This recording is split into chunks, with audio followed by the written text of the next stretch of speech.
¿Quién es Thelma Luzzani, para quienes no la conocen? Thelma es graduada en Letras de la UBA y periodista especializada en política internacional. Ella, quienes somos lectores viejos, la conocemos mucho del diario Clarín, donde ella por muchos años fue la periodista especializada en noticias internacionales y la que cubrió hechos trascendentes de la década del 90, del 2000. Su libro, Territorios Vigilados, cómo opera la red de bases norteamericanas en Sudamérica, recibió el premio Libertador de la República Bolivariana de Venezuela y también un premio fue declarado de interés, el libro fue declarado de interés legislativo por la legislatura de Neuquén. Pero ella la podemos encontrar en numerosos libros, en numerosas colaboraciones de libros y en artículos especializados. Les decía que estuvo como corresponsal y columnista de política internacional de Clarín desde 1989 al 2009. En la actualidad conduce el único programa de política internacional que es diario en Argentina, que es Voces del Mundo, que es una producción de la agencia Sputnik. Pero además, Thelma, a través de ese programa radial de Voces del Mundo y de otras páginas, podemos encontrar una cantidad de artículos sobre política internacional que nos permiten una mirada multilateral, amplia, diversa, que no toma, que no tiene en cuenta, o por lo menos que no sigue esa voz hegemónica, única, que parece explicarnos la política internacional. Ella nos habla desde aquí y desde su libertad, desde su autonomía y desde un enfoque multilateral. Pero no digamos más, le vamos a pedir a Thelma que durante este tiempo nos haga un panorama, un mapa, tanto regional como internacional, a partir de la situación de la pandemia. Buenos días, Thelma, y muchas gracias, como siempre, por colaborar con los cursos Patria. Hola, ¿cómo están? Buenos días, muchas gracias. Yo contenta de estar acá con ustedes, aunque no los veo. Es raro esto de hablar y no ver a la audiencia, no ver las miradas, pero bueno, nos tenemos que acostumbrar, aunque sea esperemos que temporariamente, a esta nueva realidad, que por supuesto, como sabemos y como todos sentimos, nos llena de preguntas, nos llena de ansiedad también y de incertidumbre. Un poco creo que la pregunta que me gustaría ayudar a pensar es a qué conduce todo esto. Por supuesto que no tengo la pretensión de resolverla, ni creo que haya nadie en este momento que pueda resolver esa pregunta de a dónde vamos, porque estamos en pleno proceso y estamos previamente a la pandemia, ya estábamos en una situación de crisis avanzada, solo que bueno, es como a veces pasa con las vidas personales, cuando uno sigue el ritmo cotidiano no se da cuenta. Hay un parate, hay una enfermedad, hay una crisis, y ahí aparecen todas las circunstancias que ya estaban en marcha, no es que las creó la pandemia. Voy a nombrar algunas que me parece que son fundamentales. Siempre decíamos ya antes de la pandemia que estábamos en un mundo en transición, y cada vez estaba siendo más obvio, un mundo en transición, por lo menos a nivel de potencias hegemónicas. Estábamos viendo cada vez con mayor claridad que Estados Unidos, si bien sigue siendo el país que tiene mayor potencia militar, sigue siendo la mayor economía del mundo, y creo que científicamente también sigue estando a la cabeza, aunque hoy día ya China e incluso Rusia en algunos campos, como el campo militar, la aventajan, tal vez muy poquito, pero lo aventajan. Estábamos viendo desde hace un tiempo esta decadencia, este declive hegemónico de Estados Unidos. Y esto después lo voy a retomar, y es muy importante por dos motivos. Por un lado, porque de alguna manera está caracterizando el mundo que vivimos y el mundo que podemos llegar a vivir. Y el segundo punto que es fundamental en esto para nosotros es que siempre, desde que Estados Unidos se crea el proyecto de ser una gran potencia hegemónica, que es a fines del siglo XIX, sobre todo a partir de la guerra en Cuba, la guerra contra España por la posesión de Cuba, que es donde en 1898, cuando finalmente toman Guantánamo, y todavía hoy Guantánamo sigue siendo esa base militar norteamericana, a partir de ese momento ya tienen un proyecto hegemónico, no saben, en principio es un proyecto hegemónico continental, después occidental y después mundial. Entonces, ¿por qué digo que es fundamental para nosotros? Porque para llevar a cabo ese proyecto hegemónico desde el principio, Estados Unidos tiene súper claro que necesita tener control total del continente. Esto es fundamental porque obviamente el continente somos nosotros, América del Sur, América Central y América del Norte. Sin ese control, Estados Unidos nunca hubiera podido llegar a ser la potencia que es. Entonces, a partir de esa idea es que en este momento vemos tal vez que Oriente Medio, que fue siempre un polvorín, tiene sus conflictos, pero son conflictos de potencias intermedias, donde aparece Arabia Saudita, aparece Turquía, aparece Siria disputando poder, Israel con una política, en mi opinión, aprovechando el tema del coronavirus, una política de mayor acaparamiento de tierras palestinas, de una mayor anexión de tierras palestinas, esto ayudado por Estados Unidos y por Donald Trump y su proyecto del acuerdo del siglo. Vemos decía un Oriente Medio, vemos un Asia relativamente también con conflictos de podríamos decir de baja intensidad, o no tan destacados, pero sin embargo, en nuestra región vemos que Estados Unidos está en este momento apuntando todos los misiles. Fundamentalmente, el centro de esos misiles, digamos, la joya de la corona, es Venezuela, obviamente, por muchas razones obvias, porque tiene un modelo que es totalmente disruptivo para las pretensiones norteamericanas, un modelo que habla de otros valores, de otras concepciones, más allá de las fuertes, digamos, dificultades que está atravesando Venezuela.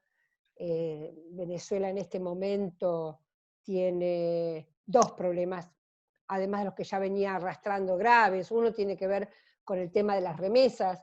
Muchas familias venezolanas vivían y podían tener un pasar medianamente digno porque recibían remesas de sus parientes en el extranjero. Esto se ha cortado. Y el tema del petróleo, que como ustedes saben se fue, el barril de petróleo está extremadamente bajo, también por cuestiones geopolíticas y de disputa entre países, y bueno, la forma que tiene Venezuela de poder tener una economía en marcha tiene que ver con el petróleo. Así que está pasando un momento muy difícil internamente, pero más allá de eso, lo que yo quiero significar tiene que ver con la actitud de Estados Unidos. Entonces, retomo, este mundo en pandemia, este mundo en el que estamos viendo una situación absolutamente única y por lo tanto hay que inventar sobre la marcha, lo que hace es potenciar los desniveles del capitalismo y los desniveles de las crisis que ya estaban en marcha. Digamos, lleva al límite esa situación de crisis que estaba en marcha. Entonces, una tenía que ver, como ya mencioné, con esta declinación paulatina del gran hegemón de Estados Unidos, que fue Estados Unidos desde el fin de la Segunda Guerra Mundial. De paso, digamos, que casualidad o no, esta clase cae hoy, 9 de mayo, en que se celebra el Día de la Victoria. Ustedes saben que el 8 de mayo y el 9 de mayo fueron los días de capitulación de Alemania, de la Alemania nazi. En realidad, el Ejército Rojo ya había entrado en Berlín, Hitler ya se había suicidado, se suicidó el 30 de abril, o sea que ya la derrota nazi era un hecho, obviamente, pero la capitulación se firmó el 8 de mayo con los países conocidos como las potencias occidentales, Reino Unido, Estados Unidos y Francia, y se volvió a firmar otra capitulación con Stalin, en aquel momento el secretario general del Partido Comunista de la Unión Soviética, y como ya en Rusia era 9 de mayo, por el uso horario, es el día en que se celebra el Día de la Victoria en la Plaza Roja. También una cosa totalmente inusual, porque por primera vez en la historia, desde los 75 años que hace que terminó la Segunda Guerra Mundial, nunca había habido una celebración sin gente, sin pueblo en la calle. No había ni desfiles militares, ni discursos de los líderes, simplemente el presidente Putin mandó telegramas a los líderes. Bueno, una celebración en casa, pero una celebración que para, por supuesto, todo el pueblo ruso y todo el pueblo de las repúblicas que en aquel momento conformaban la Unión Soviética fue fundamental. Para ellos es un hecho histórico fundamental. Entonces tenemos un mundo en transición porque tenemos una potencia hegemónica en declive, un mundo en transición porque ya antes, en el minuto anterior al coronavirus, ya había graves problemas económicos.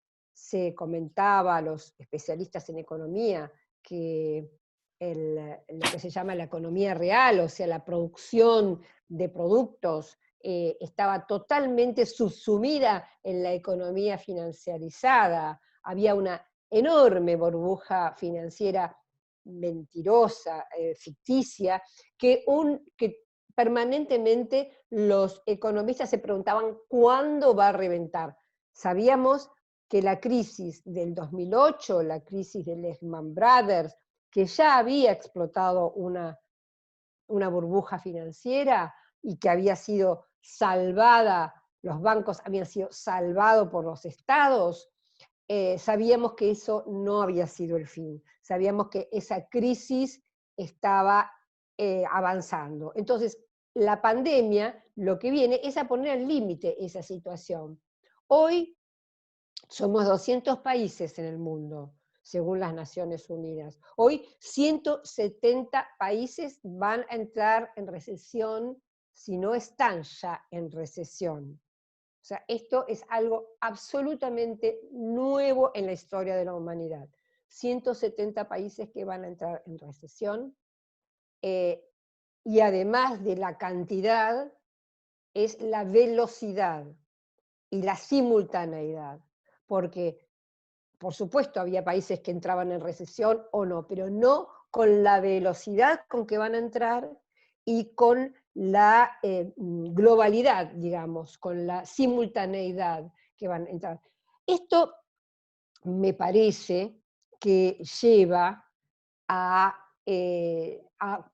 tratar de preguntar, a contestarse una de las preguntas posibles, y es hacia dónde vamos, qué pasa con el sistema económico, el sistema capitalista mundial, ¿no? Da la impresión de que si hay 170 países en recesión, el 62% de la economía mundial la mueven Estados Unidos, China y la Unión Europea, 62% de la economía mundial.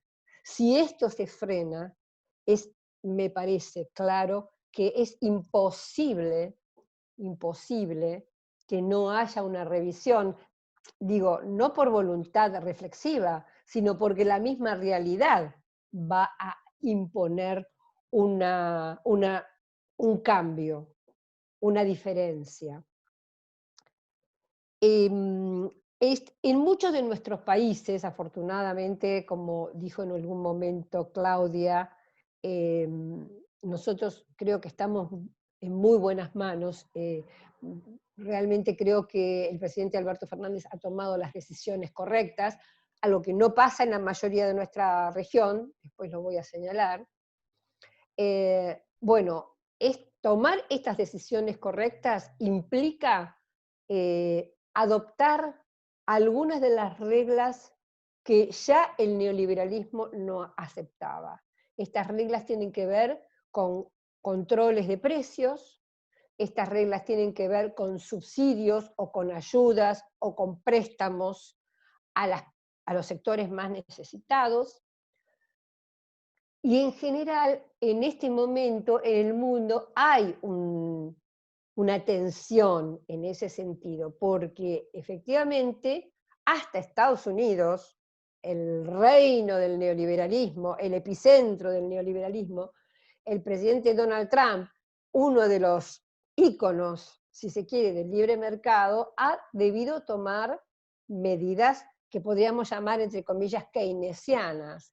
Él ha tenido que adoptar por presiones justamente vinculadas con la cantidad de infectados, con la cantidad de muertos y con la cantidad de desocupados.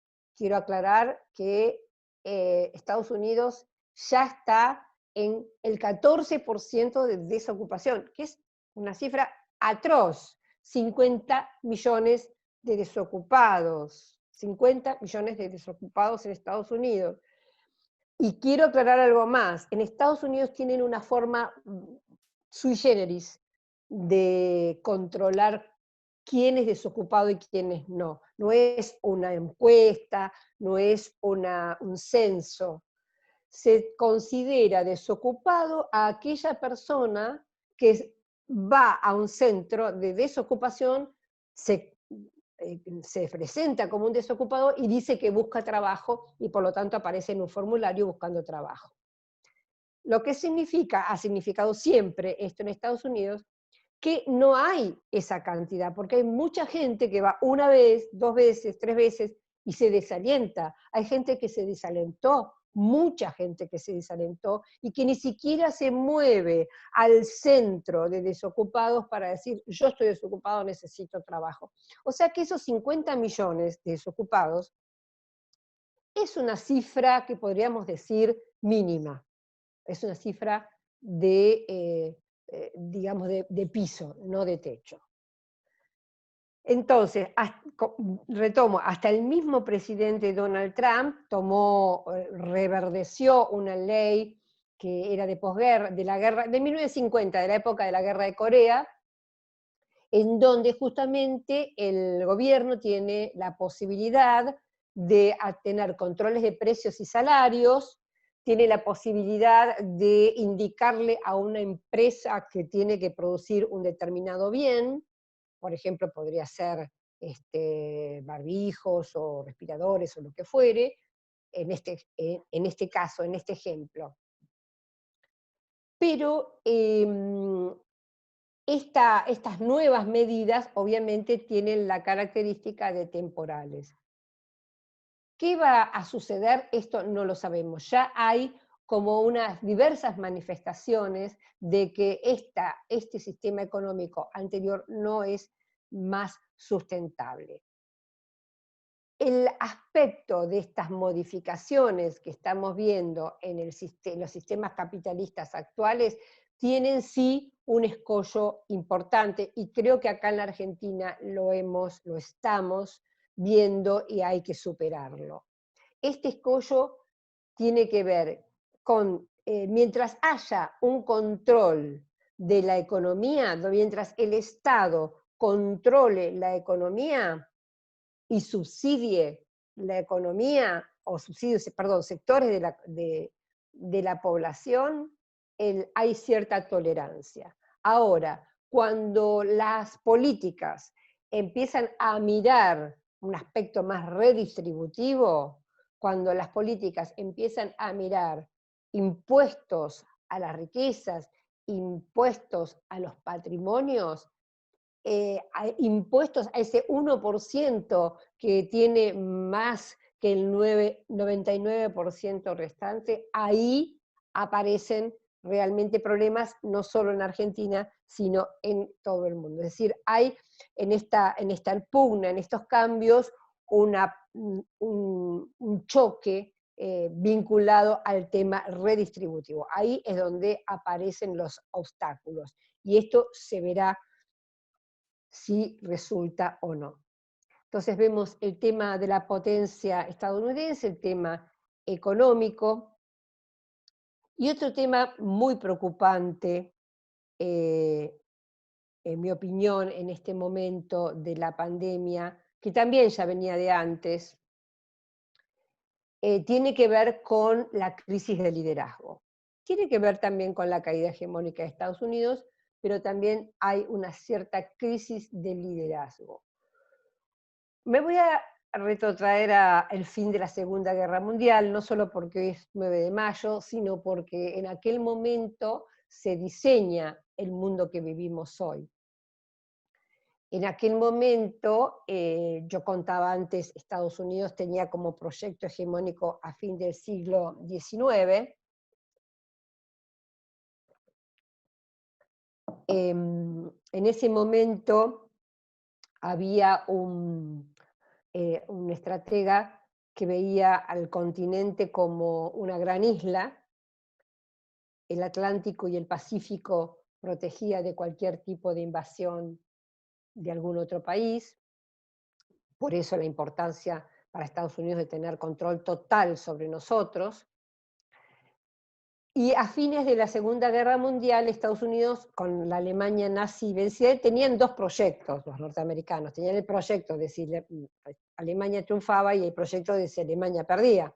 Efectivamente, el proyecto fue que Alemania perdió y no inesperadamente tuvo que compartir la hegemonía con la Unión Soviética, pero ya tenía planificado, ya venían planificando proyectos económicos y de estructura global, que son las que hoy nos rigen.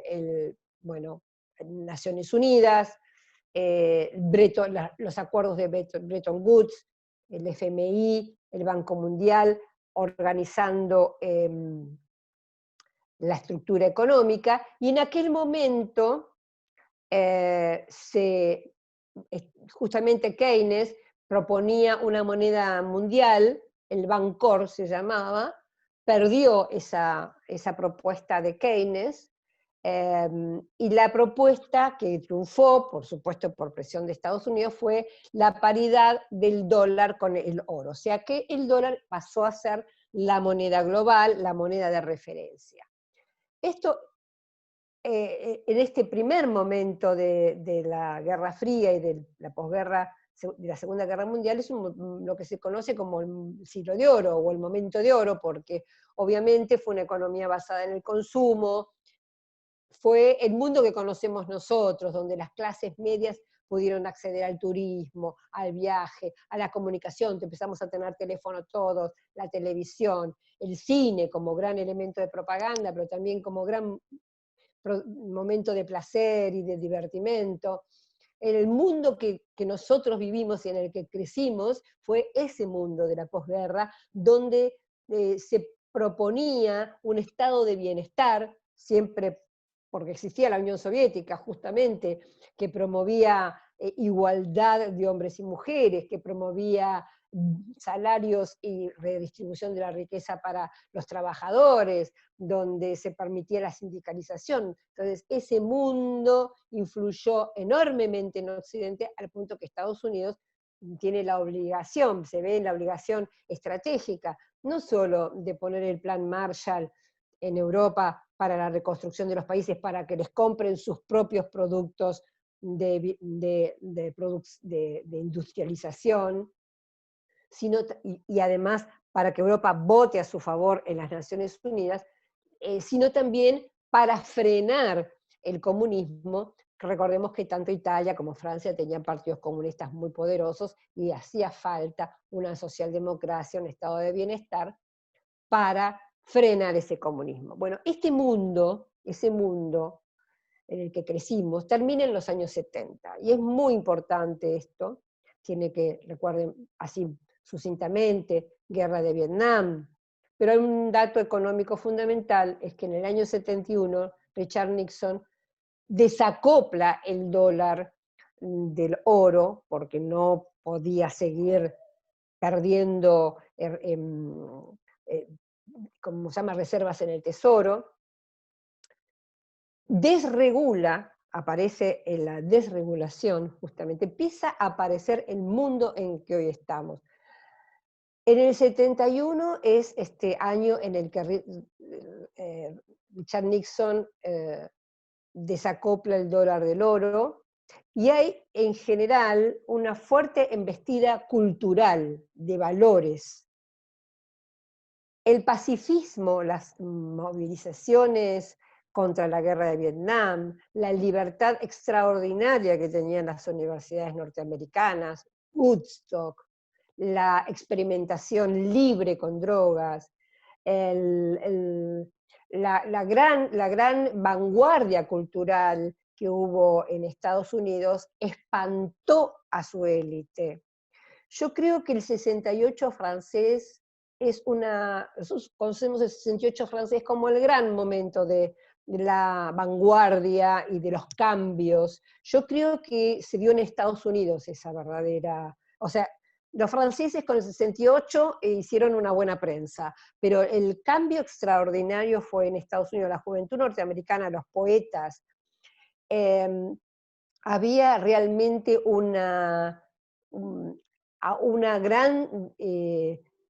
gran movimiento democratizador que fue barrido de una manera brutal, de a poco, pero brutal, por supuesto con varios asesinatos, recordemos Martin Luther King, recordemos Kennedy, Malcolm X, y también con un fuerte descabezamiento de los decanos y líderes de las distintas universidades, mucho dinero, la élite norteamericana de derecha puso mucho dinero en centros culturales, en centros universitarios, para empezar a generar esta concepción neoliberal, que no es solamente una concepción económica, que tiene que ver con una mentalidad que es el éxito depende de mí, con una mentalidad totalmente individualista, con una mentalidad de achicar el Estado para todos, no para los ricos, ni para los bancos, obvio, ni para el dinero que se le da al Pentágono para la guerra, eso no se achica. Entonces, hubo una fuerte inyección de dinero en las universidades, en muchos centros culturales, que ellos llaman think tanks, para promover para sembrar esta ideología. Hay dos o tres datos que revelan esto, son muy interesantes. Año 71, Nixon desacopla. Año 73, golpe de Estado en Chile, Milton Friedman, que era el cerebro de esta forma neoliberal, de esta teoría del libre mercado, Milton Friedman toma a Chile, por supuesto con conocimiento de Pinochet, como experimento, como laboratorio de esta nueva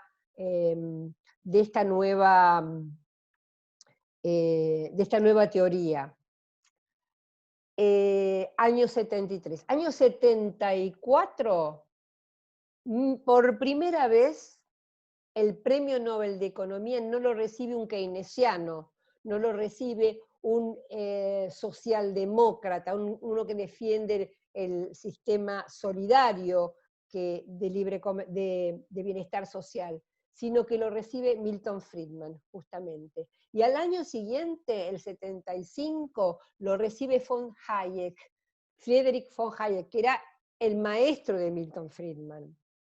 Entonces, digamos, ¿por qué lo señalo? Porque lo que está marcando estos premios Nobel es que ya hay un impulso por parte de las academias, por supuesto de los medios de comunicación, que son los voceros, son los que van a llevar todo este plan al común de la gente, a nosotros, a los hombres de a pie.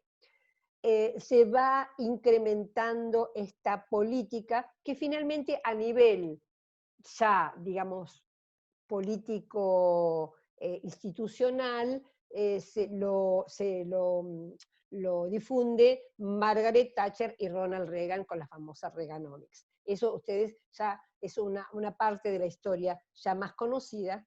Entonces, el mundo en que hoy está cayendo, el mundo que hoy se está disolviendo, empezó en aquel momento, en los 70. No estamos viendo este ciclo. Yo pensaba que si nos parodiamos a Eric Hobsbawm, el historiador británico, podríamos tal vez decir que este año, el 2020, o el 2019, el año del coronavirus, es el año en que empezó el siglo XXI, ¿no? Terminó el siglo XX en el 2019 y empezó el siglo XXI. Entonces vemos una potencia hegemónica en declive, una economía al límite de su situación, de su desnivel, del capitalismo al límite. Vemos los líderes, como decía yo, las faltas de liderazgo, muy claramente. Fíjense, cada país hace lo que se le canta, no hay como sucedió después de la fin de la Segunda Guerra Mundial, un líder que dice, bueno, vamos para allá, hagamos esto, esta es la estructura, no.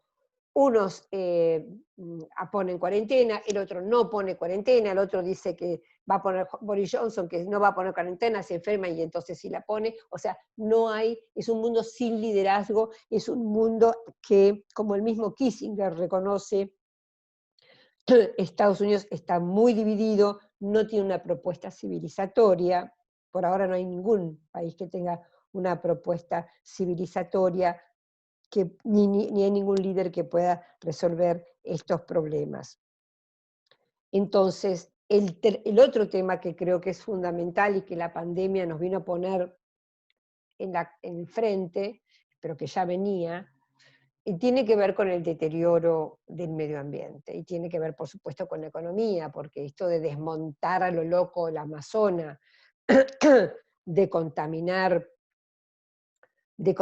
los ríos y los mares, de producir el famoso efecto invernadero al punto que este año se llegó a ver 18 grados en Antártida, o sea, se está derritiendo la Antártida de una manera aceleradísima. Entonces, esta agresión a la naturaleza, a los animales, a las plantas, tiene que ver con el coronavirus, obviamente, porque hay una teoría que yo creo que puede ser bastante acertada, y es que en realidad el virus se expandió con la velocidad y con la agresividad que se expandió porque no hay otros seres vivos que lo contengan. Es decir, no es que este virus es nuevo, otros virus eran alojados, se alojaban, encontraban huéspedes que eran plantas o animales, y por lo tanto nosotros, los seres humanos, nos salvábamos de esa pandemia. Bueno, algunos ya no existen más, entonces ahora se alojan en nosotros. Hay toda una teoría al respecto, no soy científica, no lo sé, pero me parece que es bastante razonable. De todas maneras, la agresión al medio ambiente es evidente. Es evidente que el lucro de la obsesión por el lucro es lo que cada vez más amenaza a nuestra casa común, a nuestro planeta. En ese sentido teníamos líderes como Evo Morales, que la tenía tan clara, que pone en la Constitución Nacional a la Madre Tierra como un bien, como un derecho humano y como un bien a preservar, ¿no? Esto es otro de los temas que me parece que la pandemia nos está poniendo frente a la cara. Ya me queda poquito tiempo, veo que son 10:45. Bueno, no hay problema, perdón, no hay problema. Te están haciendo muchísimas preguntas. Por eso, porque yo me olvido de decir cosas. De todos modos, las preguntas que van haciendo muchas las vas desarrollando, con lo cual yo sugiero que vos puedas explayarte, terminar y después vemos, porque en todo caso, si hay preguntas que quedan por responder, te las enviamos y vos en todo caso nos das las respuestas. Bueno, bueno, Pero igual voy a es muy ir... grato escucharte, es muy enriquecedor, vos no nos ves las caras, pero te puedo asegurar que están todos No, escuchándote porque escriben, están escribiendo preguntas, están diciendo que es clarísima tu explicación, bueno, gracias, así que gracias. con total confianza, Telma, adelante. Bueno, yo voy a tratar ahora de, porque a veces me voy por las ramas, y a mí me gustan mucho las preguntas, porque, bueno, primero porque siempre son enriquecedoras, y después porque aparte me hacen hacer asociaciones que yo por cosas que me olvido de decir. Bueno, voy a ir entonces un poco a lo de hoy, ¿no? Estábamos viendo esta disputa hegemónica, que es evidente, Estados Unidos, China, tal vez Rusia, no lo sabemos, vemos una actitud totalmente diferente de Estados Unidos que no presenta ningún tipo de solución, ningún tipo de protesta, todo lo contrario, yo creo que hay líderes, y eso me preocupa, que son destructores. Tenemos líderes destructores, destructivos en este momento, un Bolsonaro, que en realidad es un imitador de Donald Trump, no creo que sea una teoría propia la que está desarrollando. Un Donald Trump, un Boris Johnson que tuvo que moderar, son líderes destructivos, son líderes del mal realmente. Y tenemos una China que resolvió el tema y que una China, una gran Cuba a la que no nos debemos cansar nunca de agradecer, con sus modestias, un país bloqueado económicamente, como hoy también está siendo bloqueado Venezuela, bloqueado económicamente durante más de 6 décadas. Vemos que mandan generosamente sus brigadas médicas, este antiviral que ellos descubrieron, lo cedieron a China para que curara o para que ayudara a fortalecer el sistema inmunológico. Bueno, la ayuda de China, la ayuda, entonces les comentaba, de Rusia también, la ayuda de Cuba, fue un momento muy importante, me parece, a nivel de la política internacional, tal vez pasó desapercibido, el día en que Donald Trump tuvo que salir a decir públicamente, agradecer públicamente, a su estilo, obvio, muy así, sin darle importancia, tuvo que salir a agradecerle a China y a Rusia por los envíos en material sanitario, en insumos en general para la pandemia y el desastre que está pasando en su país, el país que ya tiene más cantidad de muertos, creo que está llegando a los 70.000 o algo así, un horror, un desastre. Y digo, yo cuando vi eso pensé, ¿qué le habrá pedido China a cambio? O sea, le habrá dicho, bueno, te mando los barbijos, te mando esto, te mando lo otro, pero algo al cambio hay que pedir, obvio. Y yo creo que lo que se pidió a cambio fue eso, que públicamente reconociera la ayuda que están haciendo y para Estados Unidos, que en sus documentos militares figura como grandes rivales y grandes peligros del pueblo norteamericano, Rusia y China, que acusa el virus chino, que no pierde oportunidad para justamente golpear a China, tener que decir gracias por lo que me han enviado debe haber sido un momento muy, muy difícil y muy poco promocionado a nivel interno. Estamos en un año electoral. Esto también me parece que es una contradicción muy fuerte para Estados Unidos, para Donald Trump. Tiene una ventaja, y es que el líder opositor, Joe Biden, no existe. O sea, es un líder menor, no tiene estatura, ya para una potencia como Estados Unidos, no tiene estatura para casi ningún país del mundo. Esa es la ventaja que tiene Donald Trump, pero tiene dos desventajas, tiene otra gran desventaja, y es que haga lo que haga, le va mal, le va a ir mal. Abre la economía, como es lo que está haciendo, miles de muertos, aunque por supuesto más latinos, más negros, más pobres, ya lo sabemos, miles de muertos.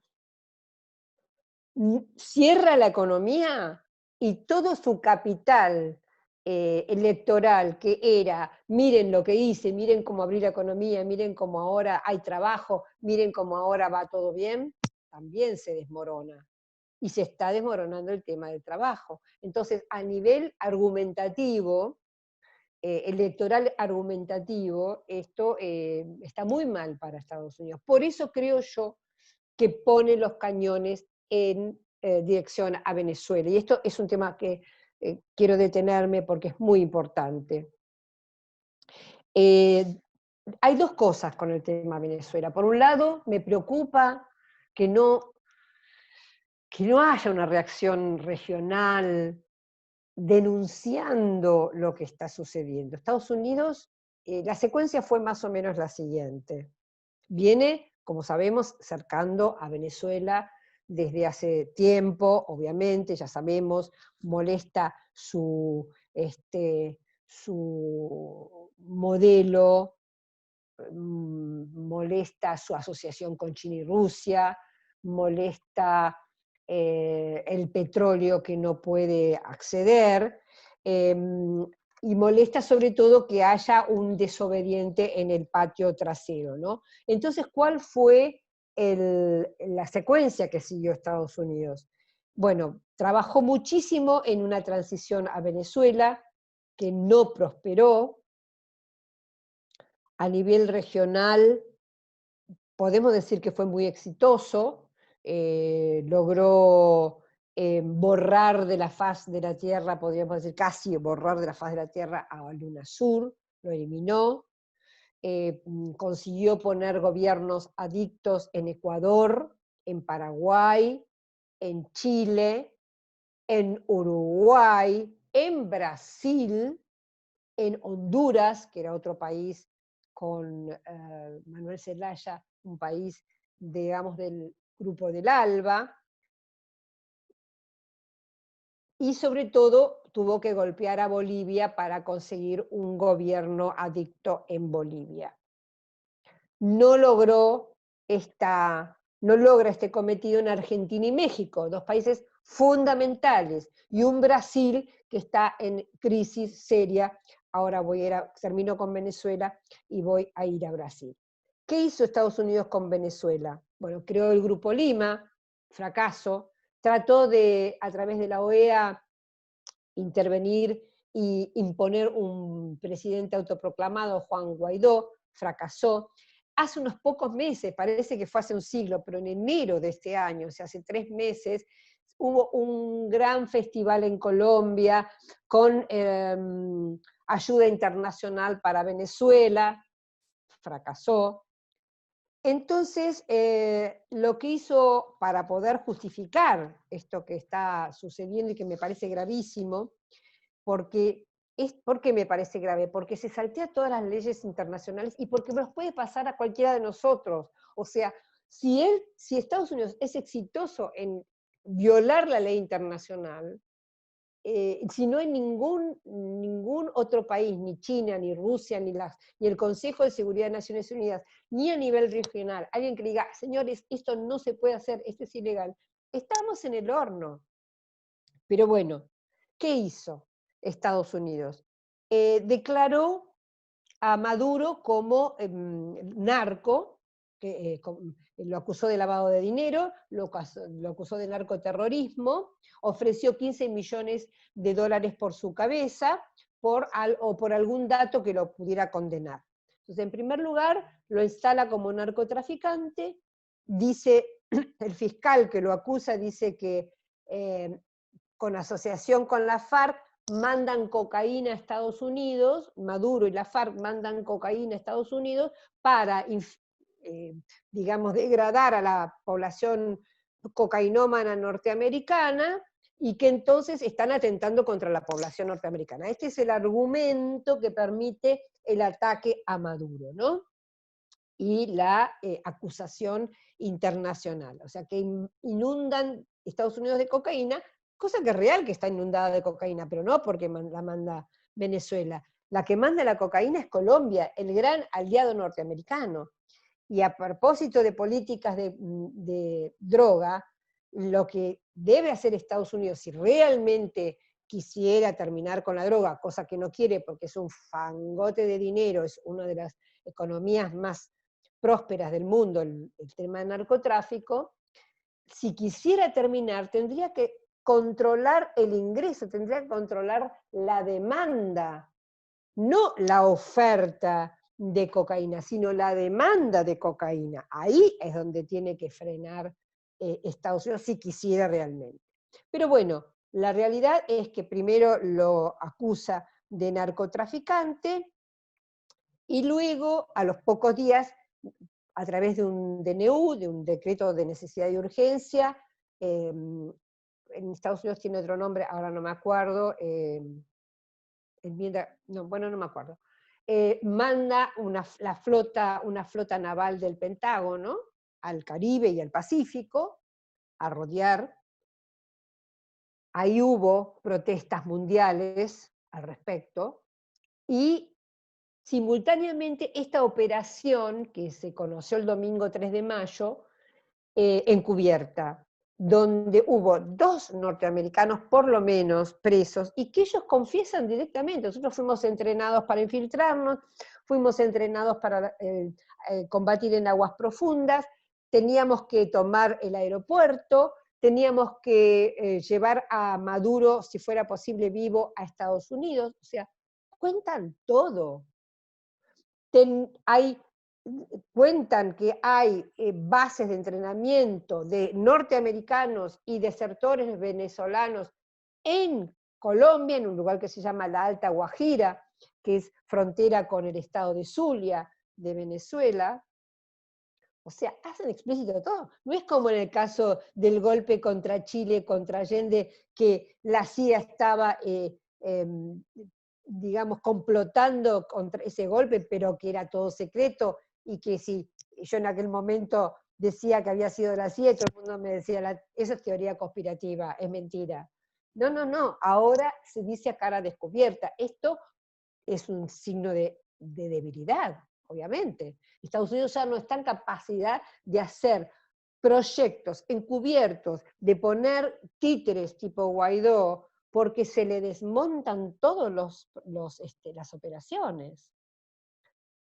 Entonces, estamos en un momento de enorme peligro, porque la gran potencia hegemónica en declive, en desesperación, hace lo que fuera para mantener a su continente controlado, y en año electoral, cualquier cosa con tal de una cortina de humo para tapar a las muertes, para tapar la recesión, para tapar las pérdidas de empleo. Entonces estamos en un mundo, en un continente y en un momento muy, muy complejo. Por eso creo que sería bueno que que nuestros gobiernos, nuestras organizaciones civiles, nuestros movimientos sociales salgan a hablar de esto que está pasando, que no se puede, que se tiene que atener a la ley internacional como todos, como cualquier país.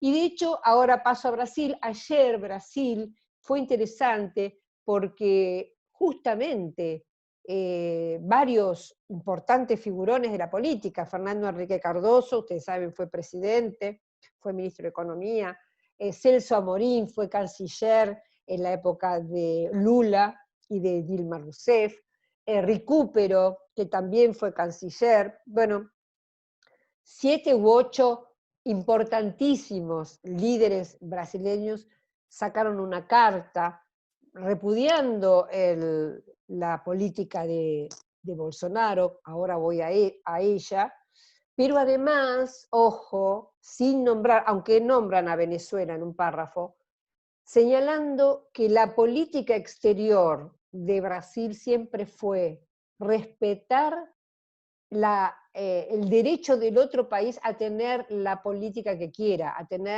elegir el modelo político económico que quiera, el defender la no intervención en otros países, defender la no intervención de, dice, potencias extraterritoriales.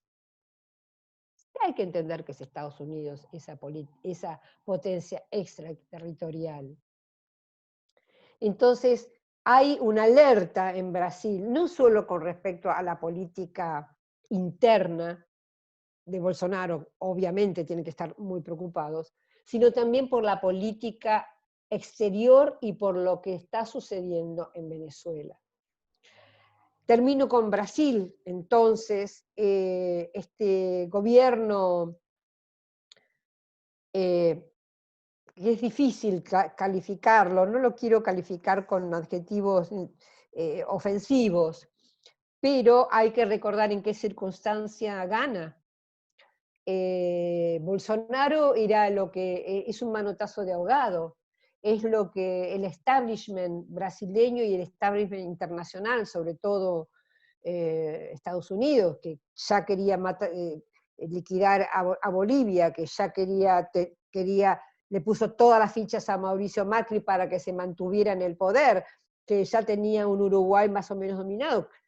¿Cómo iba a tolerar que viniera un partido de los trabajadores a nada menos que Brasil? Obviamente es un manotazo de ahogado. No había ningún líder que fuera lo suficientemente capaz, que fuera votado, salvo este personaje patotero, digamos, provocador, sin límites, sin control. En Brasil hubo que hacer un golpe parlamentario contra Dilma Rousseff. En Brasil, un ministro, Sergio Moro, tuvo que poner preso al expresidente Lula da Silva para poder evitar que Brasil cumpliera con su destino de país desarrollado y de líder regional heterodoxo, antineoliberal. Hubo que apelar al personaje Jair Bolsonaro para esto. Este personaje está en Brasil, está en una situación compleja, prácticamente la gran burguesía brasileña famosa está prácticamente debilitada por la gran finanza internacional, por las grandes finanzas internacionales, lo que era la gran política exterior brasileña, famoso Itamaraty por sus sutilezas, por su sofisticación, por su moderación, incluso por su capacidad de diálogo, prácticamente está destruida. Bolsonaro puso a un señor que se llama Ernesto Araújo, que es un radical, un ultraderechista radical asociado con los más radicales y lo peor de Estados Unidos. Entonces, y vemos unas Fuerzas Armadas que están muy implicadas en el gobierno de Bolsonaro, pero no con Bolsonaro. ¿Se entiende? O sea, es que podemos decir, es un gobierno bifronte. Un gobierno de un Bolsonaro de derecha, evangelista, nazi, un fascista, y un sector militar. Hay hoy 8 ministros de 22 ministros que tiene el gabinete brasileño, que son militares. Prácticamente todos los ministerios que están instalados en el plan alto, en la Casa de Gobierno, el jefe de la Casa Civil, el ministro de Seguridad Interior, la Secretaría de Gobierno y la Secretaría General son militares. Pero tenemos militares que, por otro lado, ojo, reivindican, como también Jair Bolsonaro, la dictadura de 1964. No cualquier militar, ¿no? O sea, militares golpistas de otra época, anticomunistas de aquel momento, que reivindicaron, bueno, Jair Bolsonaro que reivindica al torturador de Dilma, recordemos. Entonces tenemos un gobierno donde hay una pugna interna entre sectores militares que no quieren gobernar. Ojo, el tema eso es interesante, quieren tutelar, quieren tener control sobre hacia dónde va Brasil, porque tienen terror de que Brasil vaya hacia una orientación vinculada con lo que era el Lula da Silva o el Partido de los Trabajadores. O sea, los militares quieren tutelar, pero no quieren poner la cara, no quieren estar ellos al frente. Un vicepresidente se banca en un Hamilton Mourou, pero no quieren ser los golpistas que van a poner, que se van a hacer cargo del gobierno. Por eso hay un jefe, lo que llamamos un jefe de gabinete, ellos lo llaman el jefe de la Casa Civil, que también es militar, es nuevo, pero no están, por más que se intenta tutelar y neutralizar a Bolsonaro, no se está pudiendo hacer. Esto se vio muy claramente, y con esto ya termino, cuando fue la renuncia del ministro de Salud. Bolsonaro, que es adicto a la no cuarentena, chocó obviamente con el ministro de Salud que decía, esto es una barbaridad.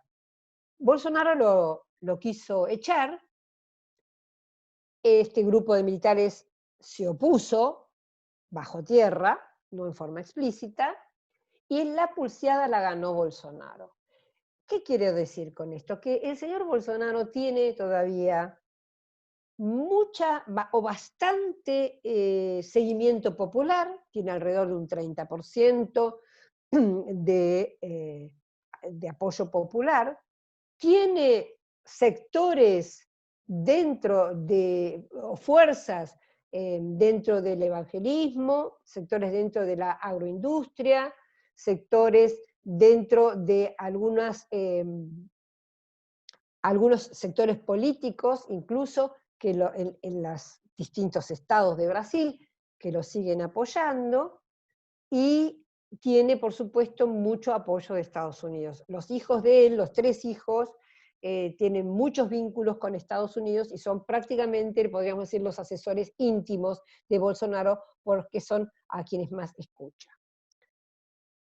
Sucedió también, así como hice una cronología con Trump, voy a hacer una cronología con Bolsonaro. Hubo a principios de abril un rumor de que se había puesto un presidente en operaciones, que iba a ser justamente Braga Neto, el jefe de la Casa Civil. Esta disputa entre militares y Bolsonaro no está definida, no está definida. Bolsonaro sigue teniendo muchísimo peso, los militares no quieren tomar el poder en forma evidente, y ahí viene lo importante que me parece que tenemos que saber que sucedió la semana pasada, y fue la renuncia del ministro de Justicia, Sergio Moro. Sergio Moro, en mi opinión, es el gran candidato de todos estos sectores, como les decía la carta de Fernando Enrique Cardoso, el candidato de los sectores más prolijos, digamos, de Brasil para suceder a Jair Bolsonaro. Para sucederlo, no sé si en elecciones libres, porque falta mucho. Bolsonaro cumplió 1 año de gobierno el 1 de enero de este año. Parece que hubiera todo lo que pasó en enero, desde la muerte de Soleimán, desde que Estados Unidos mató a Soleimán también, saltándose todas las leyes internacionales. Hasta ahora parece que hubiera pasado un siglo, pero no, pasaron 3 meses. Entonces, por vía electoral va a ser muy difícil que se llegue, porque la situación es muy crítica. Hay un montón de juicios por impeachment a Jair Bolsonaro. El Congreso brasileño está totalmente atomizado. Me parece por el momento difícil que pueda llegar a haber realmente una unión como para poder encontrar los votos suficientes como para desplazarlo. Entonces, ¿cuál será el método? Lo desconocemos. Pero sí me queda claro que este ex ministro de Justicia, ex juez, el juez que mandó preso a Lula da Silva, Sergio Moro, es la figura de recambio que tiene Brasil para poder construir actualmente una política diferente.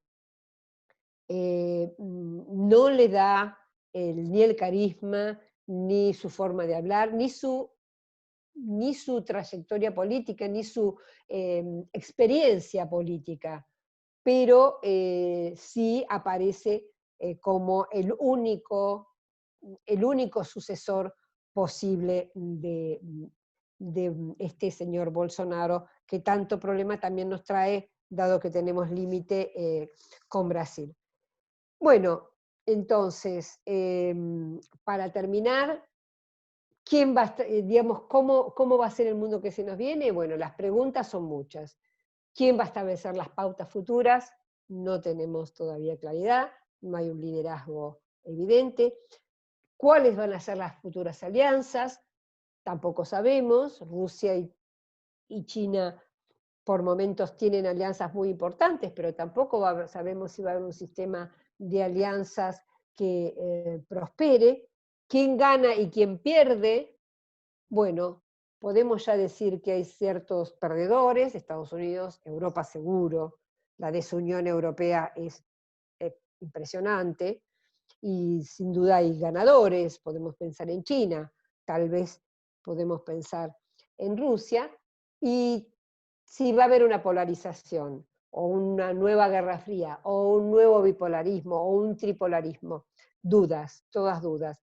Mi opinión final es que China tiene una concepción totalmente diferente a la que nosotros podemos imaginarnos con respecto a qué es un mundo, a cómo se defiende la naturaleza, a quién, cómo se acuerda con el otro. Hay dos libros interesantes, uno es el de Kissinger, que es sobre China, se llama China solamente, que por supuesto Kissinger no podemos pensar que es pro-chino, ¿no? Y el de Arrighi, el de sobre China también es el título. En ambos uno percibe que esta tradición confucianiana de Confucio que tiene China milenaria va a traer un mundo totalmente diferente que nosotros ni nos imaginamos. El concepto de armonía, esos conceptos como los del juego del Go, donde no hay un vencedor y un vencido, sino que hay ciertos equilibrios entre las partes. Yo creo que estas nuevas concepciones, que todavía nosotros no conocemos, porque es un mundo que no vivimos, van a hacer que el futuro, el post-coronavirus, sea un mundo, sin duda, me parece a mí, mejor. Estoy segura que todo esto que estamos viviendo, la naturaleza castigada, las situaciones de la necesidad de que haya mucho cuidado con el dinero que se invierte en salud y en educación, todas estas cosas todos estos veros, estas cosas que nos estamos dando cuenta, estoy segura que no las vamos a barrer bajo la alfombra. Me parece que está en nosotros también, de alguna manera recordarlas y obligar a que nuestros gobiernos que no sean soluciones de coyuntura, ¿no? Sino que sean soluciones de cambios profundos que nos merecemos todos. Bueno, nada más. Muchas gracias y vamos a las preguntas. Bueno, sí, la verdad es que menos mal que continuaste, porque la verdad es que hay muchas preguntas, yo quiero aclararles, son millones las preguntas, y hay muchas que ya están respondidas, que fueron formuladas al inicio de tu exposición. De todos modos, hay algunas que por ahí las vamos a tomar y hacértelas. Una dice lo siguiente: China no usará más el dólar para transacciones comerciales internacionales, van a usar a su moneda y criptomoneda. ¿Cómo afectar a las transacciones comerciales de China con el mundo y con nosotros? ¿Estamos frente a una guerra comercial de la élite con la apuesta de la criptomoneda de China? Yo diría hacerme 2 o 3, si te parece, o Dale. las tenés hechas. Sí, Porque sí, así, son muchas. Otra dice, ¿es conveniente aliarse a China? Otra en relación a esta temática,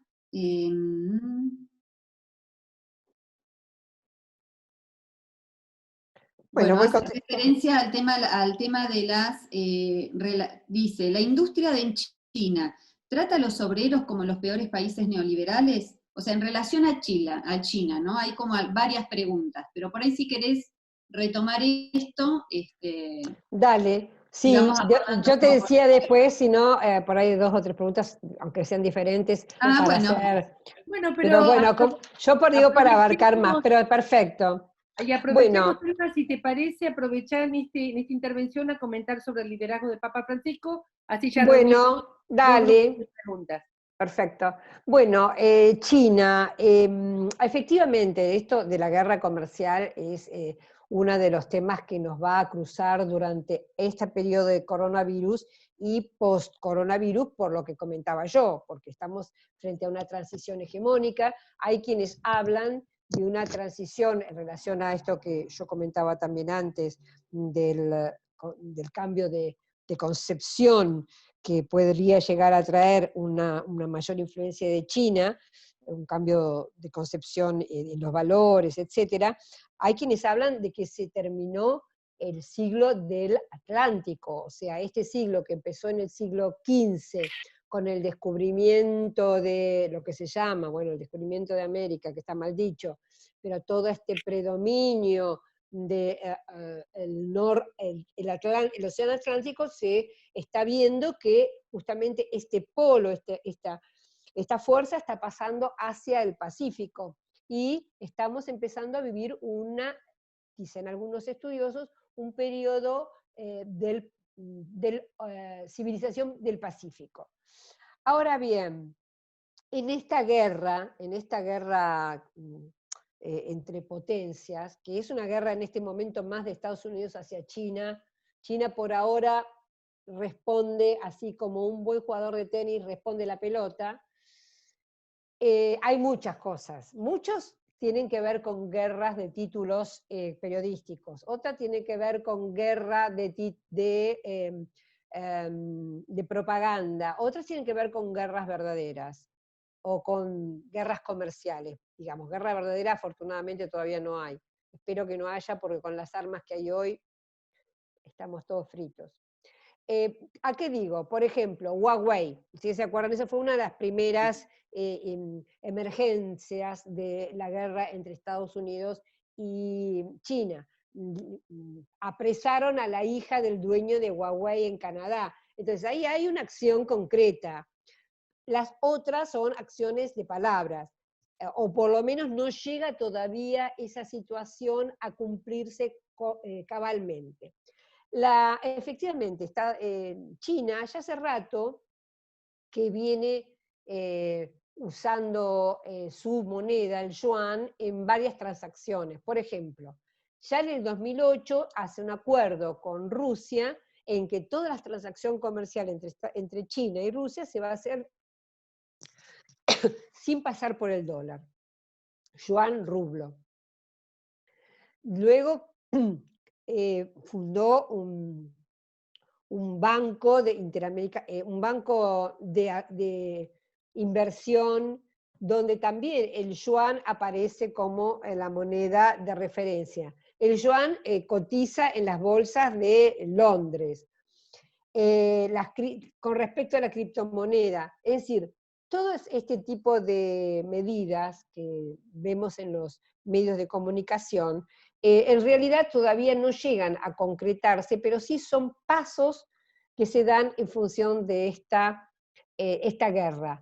Por ejemplo, Estados Unidos amenazó o anunció que podría llegar a confiscar todo el oro que tiene de China en sus bancos. Ustedes saben que los países tienen reservas en oro, y muchos países ponen sus reservas en oro en bancos de otros lugares, por ejemplo en bancos de Londres, o en bancos de Delaware, o en bancos de Estados Unidos. Bueno, Estados Unidos amenazó con quedarse con todo el oro chino que tienen en sus bancos. ¿Por qué? Porque como el virus vino de China y hay muchas muertes, es una forma de indemnización a tantas muertes que produjo la enfermedad venida de China. Digo, esto que es no quisiera entrar en cada uno de las peleitas que hay entre ellos, porque no terminaría más, pero lo pongo como ejemplo, porque efectivamente son titulares de los diarios, como es el titular, la criptomoneda o el yuan. Pero lo que yo quiero que se sepa, que hasta ahora son distintas etapas de la guerra verbal también entre ellos. Van dando pasos concretos, como puede ser usar el yuan como moneda que no interfiere con el dólar, pero también sigue China aceptando las reglas del comercio internacional. Entonces, esto hay que tomarlo con pinzas, a eso voy. En esta guerra va a haber mucho todavía camino por recorrer, mucho camino que va a ser, varios avances y varios retrocesos, pero por ahora la guerra comercial no se ha definido, es algo que está también en proceso. No recuerdo cuál era la otra. Si nos convenía, efectivamente, sí, obviamente la mayor, no solo por China, sino la mayor pluralidad en nuestras asociaciones estratégicas, mejor para cualquier país. Cuanto más amplio sea nuestro contacto con diversos países, mejor. Cuanto menos subordinados a un país, mejor. Eso evidente. Y China, yo creo que sí, pone sus propias reglas, obviamente, pero es importante que nosotros tengamos vínculos. Dadas las dimensiones, una cosita más, dada la dimensión del país, la verdad es que muchos más nos convenía cuando existía UNASUR o cuando Mercosur funcionaba como alianza, realmente integración, porque las dimensiones de China son tan impresionantes que nosotros como país quedamos en desventaja, es muy asimétrico. Entonces, digo un ideal, haber conformado un UNASUR, haber presentado acuerdos comerciales, estratégicos, como UNASUR, obviamente hubiera sido mucho mejor para nuestro país. Pero bueno, no es la realidad que tenemos en este momento, es la realidad a la que tenemos que aspirar. Sí, Claudia. No, te decía el tema del Papa Francisco. Y el Papa Francisco, sí, el Papa Francisco sí, es una figura impresionante, fundamental en este momento. Creo que rompen los moldes de los papas conocidos. Yo no recuerdo a Juan XXIII, solo lo que he leído, también en los años 60, con aquel concilio vaticano, que también rompió de alguna manera, y la teología de la liberación, que también rompió de alguna manera los moldes de una iglesia que trataba de concentrar o de, digamos, apuntar hacia los poderes fácticos más fuertes. Y yo creo que el Papa, aún sabiendo que tiene grandes enemigos, sobre todo viniendo de Estados Unidos, ¿no? El cardenal, ahora no recuerdo su nombre, pero hay un cardenal norteamericano que es el que le presenta mayores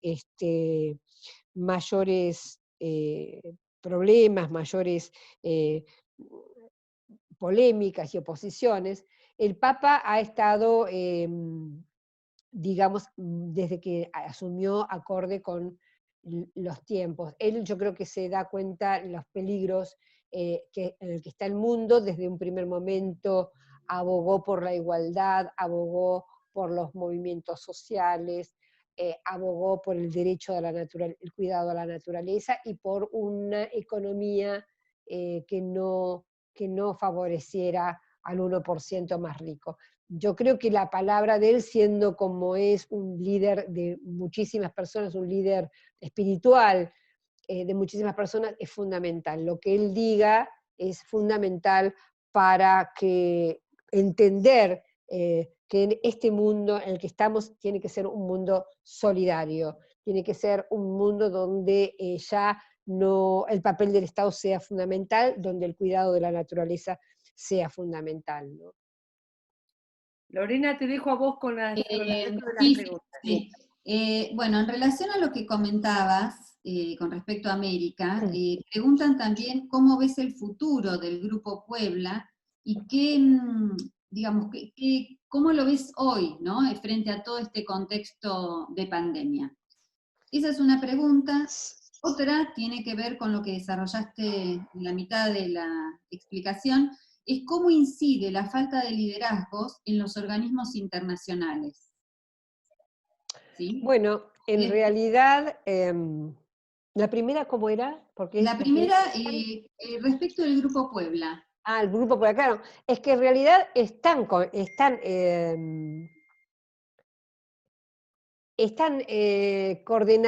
coordinadas las dos preguntas, porque justamente uno de los problemas que nos encontramos hoy día es la falta de coordinación, la falta de liderazgo. No hay un G20, no hay un G7, no hay un Naciones Unidas que se haga cargo de la situación de pandemia, más allá de la Organización Mundial de la Salud, que dice puntualmente pónganse el barbijo, quédense en su casa. No hay un liderazgo internacional. Por ejemplo, el Consejo de Seguridad, por poner cualquiera, que son los 5 países que ganaron después de la guerra civil, no es de la guerra mundial. No es lo ideal, no es lo ideal porque no son representativos de todo el mundo. Pero el Consejo de Seguridad ampliado, con los 15 miembros que tienen representantes de África, de Asia y de América Latina, tal vez no sea lo ideal, pero sería alguna coordinación, que es lo que hace falta. Estamos en un mundo sin timón, en un océano bravo sin timón. Eso es a mí es lo que más me preocupa. Y en ese sentido, el Grupo Puebla es un grupo, no está mal, pero es un grupo, digamos, no oficial, oficioso, no institucionalizado, que cuenta con, por supuesto, el apoyo de nada más y nada menos que México y Argentina, fundamental, pero que es boicoteado por Estados Unidos. O sea, en ese sentido, me parece más interesante, por ejemplo, promover y poner todas las pilas en grupos como la CELAC, que cuenta toda América Latina menos Estados Unidos y Canadá. Lo que nos trae de aprendizaje y de reflexión esto es que, a diferencia de lo que han logrado hacer los europeos, nosotros depende el gobierno que esté de turno para que estos grupos funcionen o no funcionen. Y eso es lo que tenemos que superar. O sea, quiero decir, UNASUR debería funcionar más allá de que el presidente que está en funciones sea Macri o sea Alberto Fernández. De hecho, en algún momento fue así. En un momento del UNASUR estaba Álvaro Uribe, si mal no recuerdo, incluso estaba Juan Manuel Santos, que no tenían nada que ver con Lula da Silva ni con Hugo Chávez. Sin embargo, se pudo hacer un grupo, una unión de naciones de Sudamérica que tuvieran como objetivos a largo plazo, no puntuales. Obviamente a Estados Unidos no le conviene ese tipo de grupos y lo ha boicoteado suficientemente como para destruirlo. Nuestro problema en nuestra región es que estamos en la región donde está el más poderoso de la Tierra. O sea, siempre vamos a tener esos ataques misilísticos por parte de Estados Unidos. No hay forma, desgraciadamente es así. Nos tocó este continente maravilloso, rico, extraordinariamente bello y enorme, pero nos tocó en este momento vivir donde está la gran potencia hegemónica en decadencia. Entonces vamos a sufrir todos los embates del caso. Tendríamos que tener una diplomacia y una dirigencia con visión y con soberanía, con autonomía, con un mínimo de independencia, como para darse cuenta que más allá de ser de derecha o de izquierda, lo que nos conviene es estar unidos, porque si no nos destruyen. Bien. Bueno, sí, de hecho habían preguntas en relación a la CELAC, al reposicionamiento de Argentina frente a esto, pero lo fuiste expresando claramente. Otra temática tiene que ver con qué análisis haces vos respecto de la revolución de las comunicaciones. en este mundo interconectado, y bueno, y una apreciación tuya al respecto, es lo que hemos anotado. Después otra pregunta, si querés te hago otra como para tener más. ¿Cómo pensar la realidad de África en este contexto? Está bien. Sí, el mundo de las telecomunicaciones.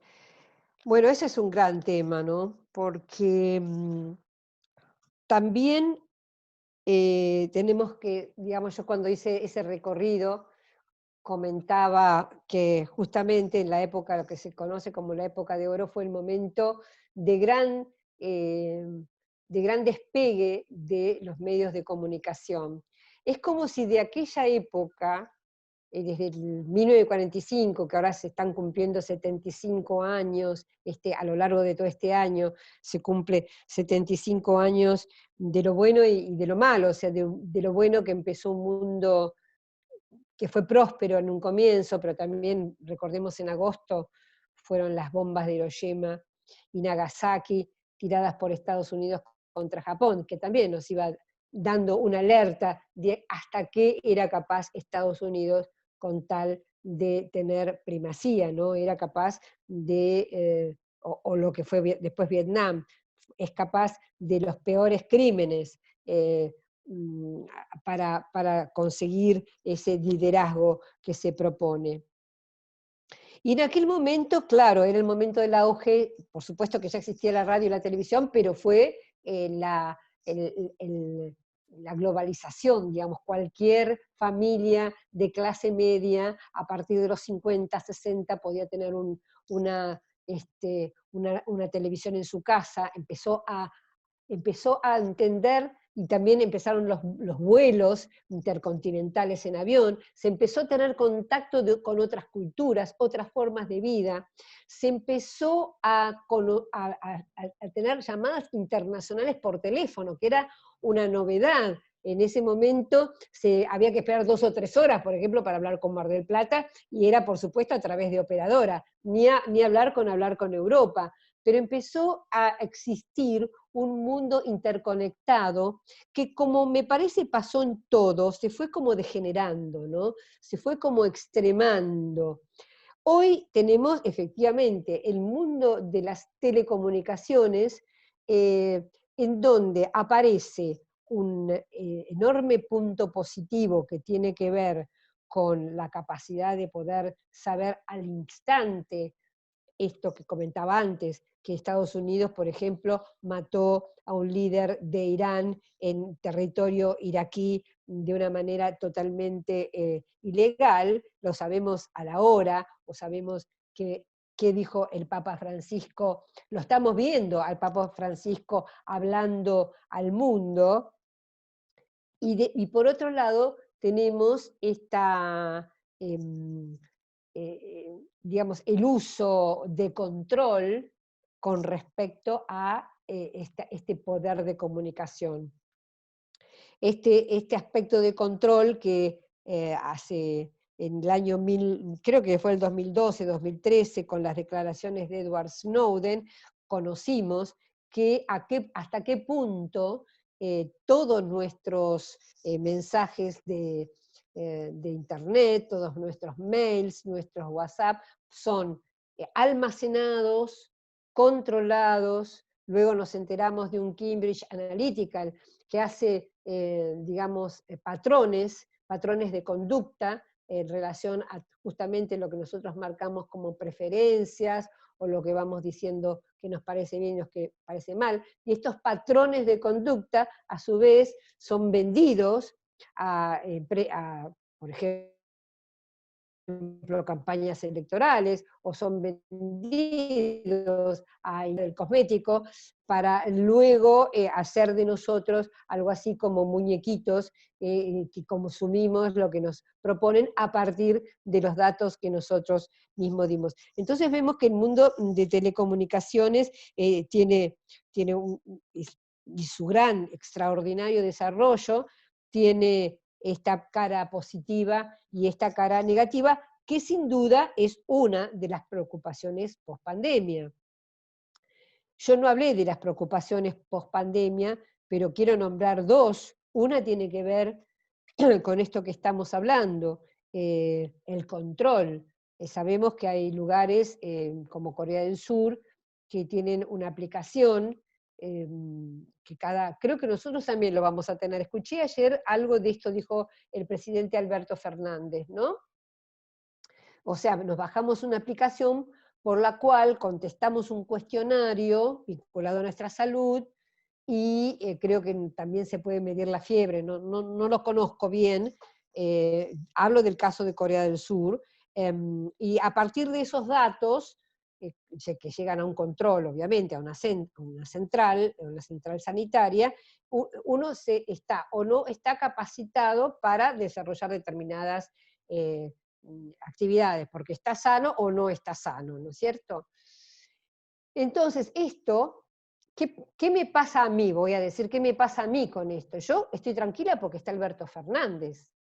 O sea, cuando a mí me dicen, usted tiene que bajar una aplicación para medir si tiene fiebre o no tiene fiebre, o incluso si tengo que hacer una declaración jurada para ver si puedo circular o no puedo circular, yo estoy tranquila y lo hago porque tengo un gobierno en el que confío y que estoy segura que todas estas decisiones son en función de la salud y en función de no contagiar al prójimo y en función de controlar la pandemia.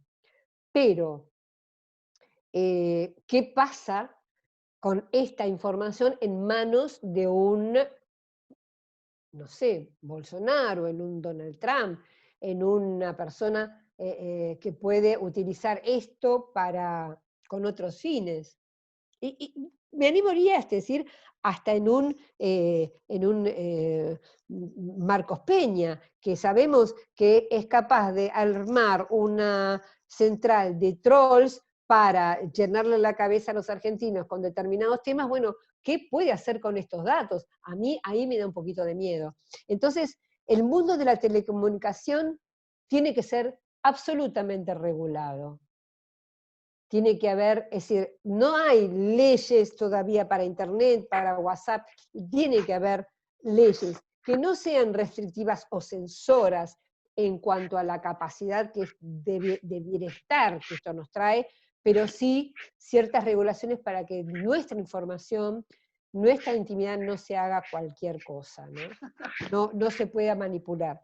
Y el otro tema, discúlpame que sigo, después voy a hablar de África. El otro tema post pandemia que me preocupa tiene que ver con el teletrabajo. No sé si alguien lo preguntó, pero por las dudas lo digo. Perdón, y recordá que estaba lo de África también. Sí, lo de África me acuerdo, pero como es otro...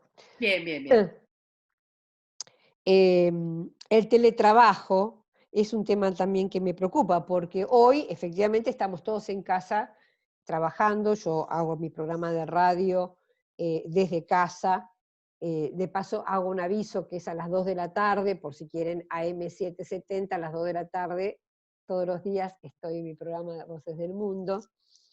Y la mayoría de los empleados o de los que pueden están trabajando en casa. Pero ¿qué pasa? Hay algunas distorsiones también. Primero, un trabajo que no es de 8 horas. Perdimos las 8 horas de trabajo, es un trabajo continuum. Segundo, hay gastos en casa, más nosotros pagamos internet, nosotros pagamos la luz, nosotros pagamos nuestra comida, nosotros pagamos nuestros útiles de trabajo. 3, esto tiene una repercusión en el hogar, tiene una repercusión en la pareja, tiene una repercusión en los hijos, tiene una repercusión en el descanso, en las horas libres, en el despejarse. Entonces, nuevamente, el teletrabajo que dicen que vino para quedarse, no lo sé. ¿Es bueno o es malo? Es bueno en muchos sentidos, pero también tenemos que regularlo. No es posible trabajar cualquier cantidad de horas, ni es posible que nosotros estemos pagando internet o pagando de nuestro propio bolsillo lo que es para una empresa. Así que hay muchas cosas que rever, creo que, incluso volviendo al tema de la comunicación, siempre ha pasado, cuando pasa una hecatombe o un hecho a nivel internacional muy fuerte, como el 11 de septiembre, como de la pandemia, o como la caída de la Unión Soviética en el 91, yo que soy periodista y que estoy permanentemente analizando lo que sale en los medios, es muy clásico una batalla por conquistar las cabezas, una batalla porque lo que sucedió, que es muy fuerte, se lea solo en un sentido, que haya una interpretación sobre esos hechos, ¿no? Cuando fue el 11 de septiembre, una interpretación de los musulmanes son malos, de fuimos atacados, es decir, hay siempre una muy fuerte pelea por que la interpretación de los hechos o el sentido común sea uno.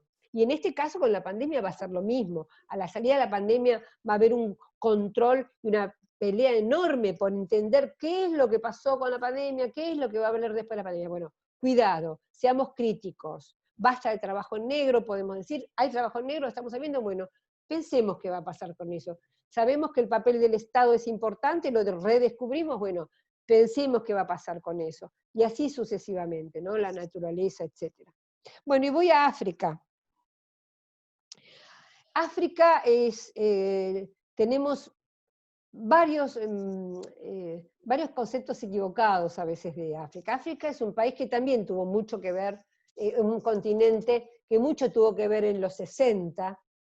Fíjense ustedes que cuando yo decía antes que se formó el FMI y el Banco Mundial, todos los países fueron parte del FMI. Bueno, Argentina no fue al principio porque Perón inteligentemente no quería ser parte, después Aramburu nos hizo parte del FMI, pero bueno, no importa esto. Lo que quiero decir que en los primeros años del FMI, solo 3 países de los 52 que hay hoy en África eran parte del FMI.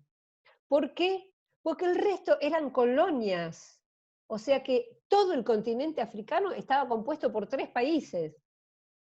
Inmediatamente después de la guerra creo que había uno solo, Liberia. Todo el resto eran colonias europeas. Fíjense ustedes que el gran cambio de África fue en los 60. Los grandes movimientos de colonización, también con blancos y con negros, con sumas y restas, porque las colonias, obviamente, para, comillas, ceder la libertad, les hacían firmar unos acuerdos leoninos horrendos, y muchos países de África quedaron subsumidos en pobreza, en dependencia. Los límites, ustedes si miran el continente africano van a ver que muchos países tienen rayitas en 90 grados, o sea, los límites son límites hechos por los colonizadores que dividieron etnias, hicieron lo que quisieron con los pueblos africanos para tenerlos dominados, obviamente porque es otro país de una extraordinaria riqueza en recursos naturales, diamantes, oro, petróleo, biodiversidad, lo que quieran. Un gran, gran, gran continente.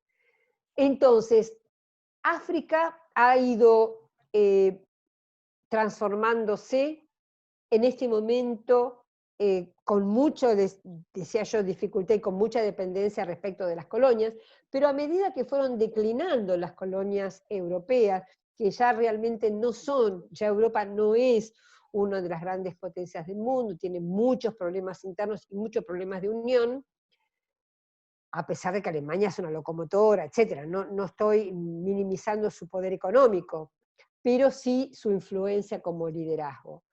Y al contrario, ha sido China el que más ha estado, digamos, buscando e interviniendo en África. ¿Por qué? Porque África justamente tiene muchos de los recursos naturales que China necesita para su desarrollo, y China tiene una ventaja para los africanos, y es que no condiciona de la misma manera que los colonizadores antiguos o que Estados Unidos a los distintos gobiernos europeos. Africanos, perdón. Quiero decir, por ejemplo, un gobierno que es violador de los derechos humanos, de repente un país europeo no haría una sociedad, porque justamente es un país, una dictadura, un país que no respeta los derechos humanos. Mientras que China no pregunta si es dictadura o si es democracia, si se respeta o no se respeta los derechos humanos. China ve el negocio, tienen tales recursos naturales que me convienen, ¿qué quieren a cambio? Le extiendo la fibra óptica por todo el país, le modernizo el puerto, porque lo necesito, porque para los recursos naturales vayan a China necesito un flor de puerto súper modernizado. Necesitan trenes de alta velocidad, no solo para acarrear los recursos naturales, sino para los habitantes de ustedes. Hago los trenes de alta velocidad. Entonces, hay una nueva forma de presencia de China en África, que está, por un lado, desarrollando mucho algunos de los países y estableciendo contratos estratégicos también. Esto, obviamente, es visto con preocupación, tanto por Estados Unidos como por los países europeos, más sobre Estados Unidos. Pero África hoy es un continente en transformación, y es un continente todavía subordinado a los grandes poderes y a las grandes potencias, pero que también está siendo transformado en un proceso interesante. Para finalizar, es incorrecto hablar de África como una totalidad, porque ustedes saben, el norte de África, los países vinculados con el Mediterráneo, los países, los que se conocen como subsaharianos, Sudáfrica es otra característica, los países que dan al Atlántico, con los cuales deberíamos también tener una asociación. Parece mentira que África, por ejemplo, Brasil y Angola están tan cerca, estamos tan cerca de todos los países africanos que dan al Atlántico, y sin embargo no tenemos ninguna asociación seria con los países africanos del Atlántico. Y los países que dan al Índico, que dan que son más próximos de la India, bueno, en fin, no se puede hablar de África como una totalidad, pero sí me parece que es interesante esto, poner la vista en África para algún tipo de asociación y pensar que también es un continente en proceso de cambio. Bien, bueno, creo que has abordado casi todas las preguntas. De todos modos, un tema que por ahí no salió en forma explícita es el tema del papel de la religión evangélica, si te interesa mencionar algo al respecto.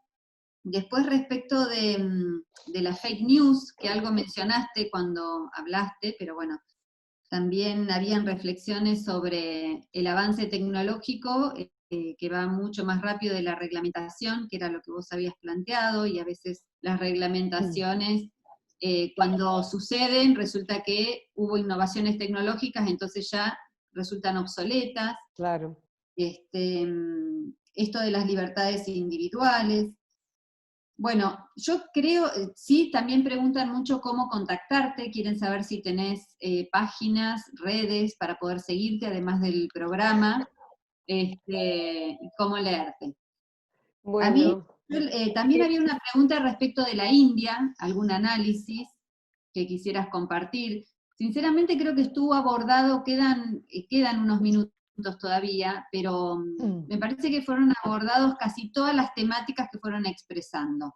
Por ahí estas son como muy específicas los temas que te acabo de comentar. No sé si hay alguno que vos quieras explayarte. Voy a hablar en general porque ya me está doliendo un poquito la garganta también. Perdón, Telma, con esto cerraríamos tu charla, si te parece, hacer unos breves minutos y con esto queda cerrada y ya quedamos con los avisos de la próxima clase. Dale, sí, porque ya, viste, me pasa lo mismo con la radio, viste, todos los días 1 hora al aire, parece, pero no, pero uno hace fuerza. Y aparte te digo que con los temas de la telecomunicación, mi hija que es música y canta, me dice que nosotros ponemos las cuerdas vocales diferentes. Cuando estamos en presencia, Ah, no hacemos tanto esfuerzo, mientras que cuando estamos mediatizados ah, por hacemos más fuerzas con las cuerdas vocales, porque yo le comentaba que me quedaba de repente afónica.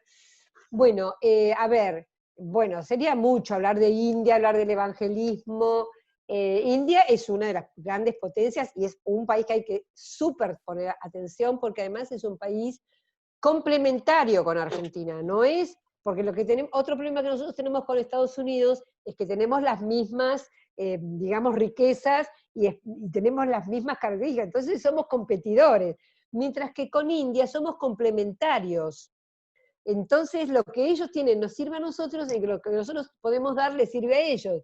O sea que es un país súper interesante para abordar, y además encima, como tuvieron muchos años de colonización británica, tienen el inglés, cosa que no nos pasa con los chinos, que tenemos que aprender chino para comunicarnos. En cambio con la India nos podemos comunicar ya, porque hablan inglés. O sea, hablan un inglés, obviamente, no como el de habla Estados Unidos o el del Reino Unido, pero no importa, nos entendemos, que es lo importante. Bueno, eso es con respecto a India, un país, tiene un gobierno de derecha en este momento, un gobierno, digamos, que yo cuestiono en muchos puntos, pero también al mismo tiempo son tradicionalmente lo que se llama pragmáticos, es decir, que muchas veces dejan de lado esa ideología estricta si es que les conviene a nivel comercial o a nivel de acuerdos políticos, dejan de lado un poco la cosa ideológica. Eso es muy interesante. Por eso pueden estar en los BRICS con China, con Rusia, que por ahí no son estrictamente del mismo palo. Fíjense Brasil, la mentalidad chiquitita de Brasil, que justamente si no acuerdan, no le dan valor a los BRICS, ¿no? Bueno. Y el evangelismo también es un tema, yo no lo conozco, no lo voy a abordar, pero quiero decir solo una cosa, y es que no podemos tampoco hablar de el evangelismo, así como no podemos hablar de África como si fuera una sola cosa y un todo. Entonces, eso hay que tener mucho cuidado cuando uno lo plantea, porque no es lo mismo cualquier evangelismo. Con respecto a, no me acuerdo ya, pero bueno, con respecto a las fake news que me preguntaban, o las medios de Sí, comunicación. hacían referencia a ver si tiene que haber algún código de Sí. ética periodística, bueno. Sí, ya el código de ética periodista hay 20.000, yo creo que ya tiene que haber más bien regulaciones a niveles de discusión del Congreso y más allá de lo que queremos los periodistas, o sea, hay que pensarlo en serio a nivel de qué le hace bien a la sociedad y qué no le hace bien a la sociedad, ¿no? Pero de todas maneras yo quería terminar porque justamente en este momento hay un montón de información, vieron ustedes, todos los filósofos sacan libros, yo no doy abasto a leer todas las cosas que me llegan de todos los artículos sobre el coronavirus, post-coronavirus. No sabemos qué va a pasar, muchachos, muchachas, muchaches, no sabemos qué va a pasar. Lo que sí creo que tenemos que estar atentos a esto, a las cosas que sí aprendimos, que sí nos dio el coronavirus y los que nos va a seguir dando para nuestro beneficio, para el beneficio de las mayorías, del 99%, y luchar por esas cosas, ¿no? Creo que se dice que puede haber una versión más fundamentalista del capitalismo o no, o un cambio. Bueno, ese es el gran interrogante, el gran desafío.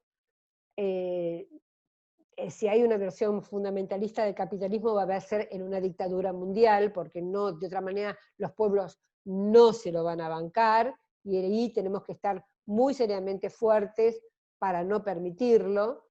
Pero respecto de lo que dije, cuando les dije antes, sobre las peleas que hay para capturar el sentido o para la batalla cultural posterior al coronavirus, quiero retraer un libro que seguramente muchos de ustedes leyeron y que tiene que ver con lo que se llama La doctrina del shock, de Naomi Klein.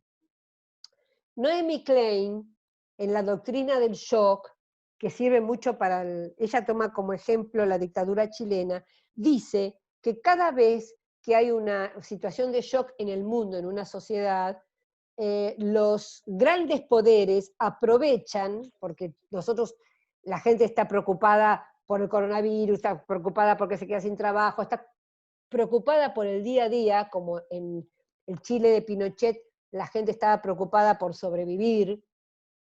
En esas circunstancias, los grandes, los grandes poderes aprovechan para, primero, apropiarse de los bienes, de bienes del Estado, de bienes de recursos naturales, y aprovechan estos acontecimientos catastróficos para decir son una oportunidad y traer agua para su molino. Lo que dice Naomi Klein concretamente es que se aprovechan las grandes catástrofes, los grandes desastres naturales, o el caso del coronavirus, para el 1% apropiarse de lo que es de todos. Entonces, digo, ojo, porque me parece que el coronavirus es un momento fundamental para el cambio, ya sea para no permitir que nos apropien de lo que es de todos y para luchar por aquellos bienes que estamos redescubriendo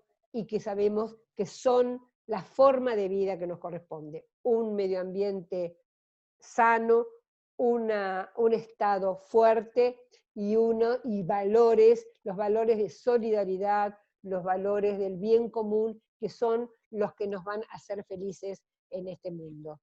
Bueno, y nada más, muchísimas gracias al Instituto Patria, muchas gracias Claudia, muchas gracias Laura, gracias a Tati, a Nico, a Maggie, a todos los que hacen posible esta clase, y bueno, y a Judith también, que la vi antes por ahí.